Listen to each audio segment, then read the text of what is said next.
అధ్యక్ష, ఈరోజు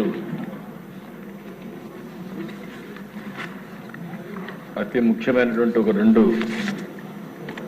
బిల్లులు తేవడం జరిగింది.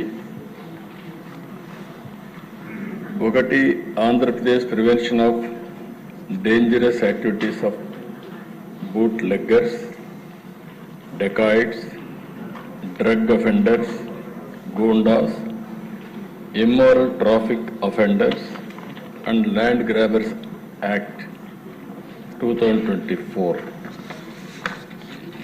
రెండో అధ్యక్ష, the Andhra Pradesh land grabbing act 2024. అధ్యక్ష, ఈరోజు సభలో మీరు ఆందోళన చూశారు, బయట కూడా ఇదే ఆందోళన ఉంది. ఎప్పుడైనా సరే ఏ దేశమైనా ఏ రాష్ట్రమైనా లా అండ్ ఆర్డర్గా ఉంటే ఆ రాష్ట్రంలో శాంతి భద్రతలు సురక్షితంగా ఉంటే అక్కడ అభివృద్ధి జరుగుతుంది. ప్రజలకు కూడా ఒక ప్రశాంతత ఉంటుంది. ఎప్పుడు కూడా దేశ భయపడుతూ బతకాలంటే, అదే మరి మనకు రక్షణ లేదనే అభిప్రాయం వస్తే అక్కడ ఏమాత్రం కూడా అభివృద్ధి నోచుకునే పరిస్థితి రాదు. ఇప్పుడే సీనియర్ మెంబర్ బుచ్చేశ్వరి గారు మాట్లాడినప్పుడు ఇండస్ట్రీ వస్తే ఎంప్లాయ్మెంట్ వస్తుంది. ఇండస్ట్రీస్ రావాలంటే పెట్టుబడులు రావాలి. అదే మరిగా ఈరోజు నాగరిక ప్రపంచంలో అనేక విధాలుగా మనం అందరం నాలెడ్జ్ ఎకానమీకి వెళ్ళిపోతున్నాం, టెక్నాలజీని ఉపయోగించుకునే పరిస్థితికి వచ్చాం. దీనివల్ల ఎక్కడికక్కడ ఒక ప్రశాంతమైన వాతావరణం తేవాలంటే పటిష్టమైనటువంటి చర్యలు కూడా అవసరం. దీనికి బ్యాకింగ్ కూడా చట్టాలు అవసరం.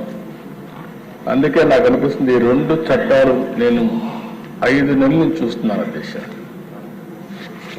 లా అండ్ ఆర్డర్ నాకేం కొత్త కాదు. నేను ముఖ్యమంత్రిగా 14 సంవత్సరాలు ఉన్నా, 15వ సంవత్సరం ఇది.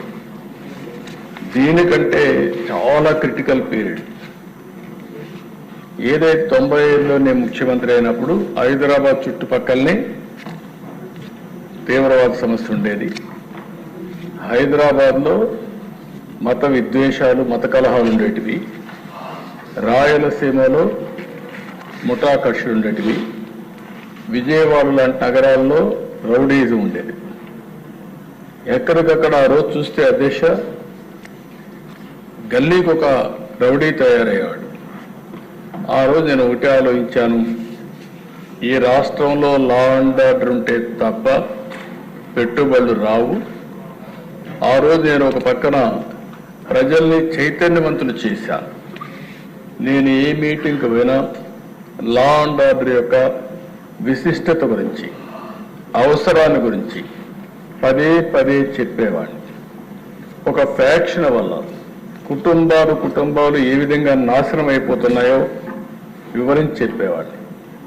ఓసారి ఆ ప్రతిష్ట చూస్తే అధ్యక్ష, ఆ ఇంట్లో ఒకరిని చంపితే ఇంకా ఆ ఇంట్లో ఎవరైతే చనిపోయారో వాళ్ళందరూ ఒక ప్రతిజ్ఞ చేస్తారు. ఆడవాళ్ళు మగవాళ్ళతో ప్రతిజ్ఞ చేసి తిరిగి పెద్ద అయిన తర్వాత పిల్లలు వాళ్ళు చంపిన తర్వాతనే మనం వేరే పని చేయాలని ఒక పౌరుషాన్ని పెంచి పోషించేవాళ్ళు. ఆ రోజు కూడా నేను ఒకటే ఆలోచించాను అధ్యక్ష, తన మన ఏమాత్రం కూడా వివక్షత లేకుండా అందరినీ ఒకటిగా చూడాలనే ఉద్దేశం చూసి ఒకే ఏం పెట్టుకున్నాం. ఫ్యాక్షన్స్ పూర్తిగా అణిచివేయాలనుకున్నాం. నిర్మోహమాటంగా వ్యవహరించాం.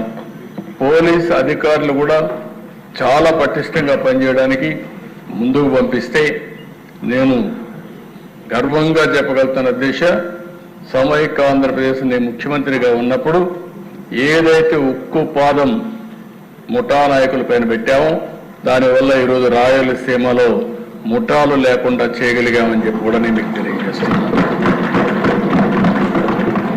నా ప్రాణానికి ప్రమాదం ఉందని తెలిసిన నేను ఆ రోజు ప్రజల కోసం పనిచేశాను.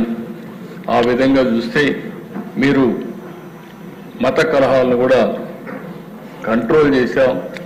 ఈరోజు హైదరాబాద్లో వేరే విషయాలన్నీ వస్తున్నాయి కానీ మత విద్వేషాలు చాలా వరకు కంట్రోల్ అయ్యే పరిస్థితి వచ్చింది అధ్యక్ష.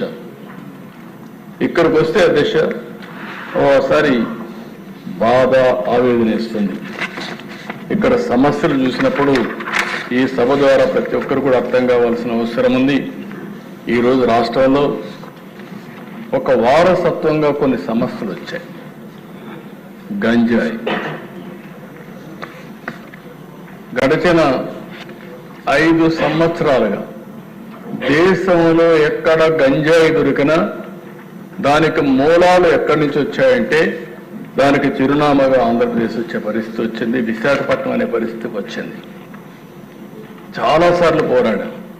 కడాన అధ్యక్ష ఏదైతే డ్రగ్స్ వస్తే ఆ డ్రగ్స్ ఇక్కడ అడ్రస్తో ఇంపోర్ట్ చేశారని ముండ్రా పోర్ట్లో తెలిస్తే తెలుగుదేశం పార్టీ ఆందోళన చేశాం, నిరసన తెలియజేశాం.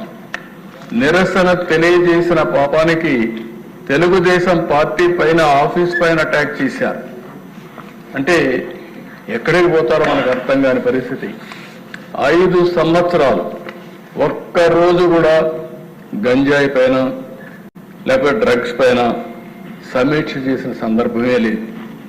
ఎప్పుడైతే ఇది సమీక్షలు చేయలేదు, ప్రభుత్వం ఆలోచించలేదు, ఈ గంజాయి పండించే వాళ్ళకు స్వేచ్ఛ వచ్చింది, అమ్మే వాళ్ళు విపరీతంగా పెరిగిపోయారు.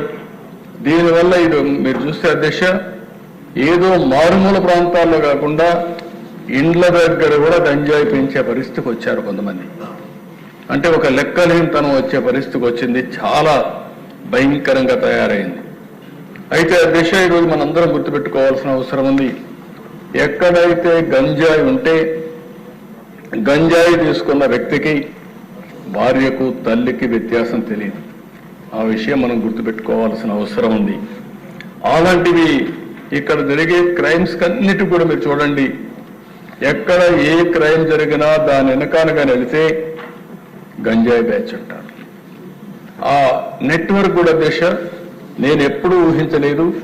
పగడ్బందీ నెట్వర్క్ తయారైంది. ఎక్కడి నుంచి వస్తుంది, ఏ విధంగా ట్రాన్స్పోర్ట్ చేస్తారు. ఈవెన్ కొన్ని అయితే మీరు చూస్తే మనం ఈ పార్సల్ సర్వీస్ వస్తూ ఉంటే అందులో కూడా విదేశాలకు కూడా పంపించే పరిస్థితికి వచ్చారు, విపరీతంగా వచ్చే పరిస్థితికి వచ్చారు. ఇంకో పక్కన అధ్యక్ష మద్యం నాసిరకం మద్యం రేట్లు పెంచేసిన దానివల్ల మళ్ళా వీళ్ళందరూ గంజాయి కడెక్ట్ అయ్యే పరిస్థితికి వచ్చారు.